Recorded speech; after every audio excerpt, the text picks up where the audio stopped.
സ്ഥലം മാറ്റം കിട്ടി വരുമ്പോഴും അമ്മയ്ക്ക് മലപ്പുറത്തെക്കുറിച്ച് യാതൊരു അഭിപ്രായ വ്യത്യാസം ഉണ്ടായിരുന്നില്ല. പണ്ട് പറഞ്ഞ അതേ അഭിപ്രായം തന്നെ.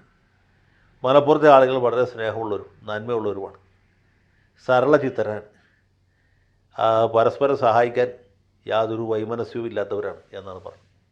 എൻ്റെ വ്യക്തിപരമായ അനുഭവത്തിലും ഏതാണ്ട് അതുപോലെ തന്നെയാണ് കണ്ടിട്ടുള്ളത്. ഹിന്ദുക്കളായാലും ക്രിസ്ത്യാനികളായാലും മുസ്ലിങ്ങളാണെങ്കിലും അവിടെയുള്ള അഭിഭാഷക ഗോസ്തന്മാരും മറ്റാളുകളുമൊക്കെ കലവറയില്ലാത്ത സ്നേഹമാണ് എല്ലായ്പ്പോഴും തന്നിട്ടുള്ളത്.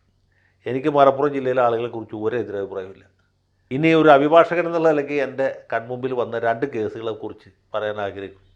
അതിലൊന്ന് ഒരു സർവീസ് കേസാണ്. നമ്മുടെ VS അച്യുതാനന്ദൻ മുഖ്യമന്ത്രി, സഖാവ് NK പ്രേമചന്ദ്രൻ ജലവിഭവ മന്ത്രിയുമായിരുന്ന കാലത്ത് വാട്ടർ അതോറിറ്റിയിൽ ജോലിക്കാരനായിരുന്ന ഒരാൾ, ഇയാൾ CPM-കാരനാണ്. അദ്ദേഹത്തെ മലപ്പുറത്തേക്ക് സ്ഥലം മാറ്റി. ലോക്കലായിട്ടുള്ള RSPക്കാർക്ക് ഇദ്ദേഹത്തോട് എന്തോ എതിരഭിപ്രായം ഉണ്ടായിരുന്നു എന്നാണ് എനിക്ക് തോന്നുന്നത്. അവിടെ പോയി കുറച്ച് ദിവസം കഴിഞ്ഞപ്പോൾ അദ്ദേഹത്തിന് മനസ്സിലായി മലപ്പുറം വളരെ നല്ല സ്ഥലമാണ്. മാത്രമല്ല ഇത്ര നാൾ തിരുവനന്തപുരത്ത് ജോലി തന്നെ മണ്ടത്തിലേക്ക് പോയി. ആദ്യമേ മലപ്പുറത്ത് വന്ന് എനിക്ക് ജീവിതം കുറേ കൂടി മനോഹരമാകുമായിരുന്നു എന്നുള്ള തിരിച്ചറിവിൽ അദ്ദേഹം ഹൈസ്കൂൾ അധ്യാപികയായ ഭാര്യയ്ക്കും കൂടി ട്രാൻസ്ഫർ സംഘടിപ്പിച്ചു. അവരും മലപ്പുറത്ത് ഈ തിരൂരോ താനൂരോ അടുത്തുള്ള ഒരു സ്ഥലത്ത് ഒരു സ്കൂളിൽ വന്ന് ജോയിൻ ചെയ്തു.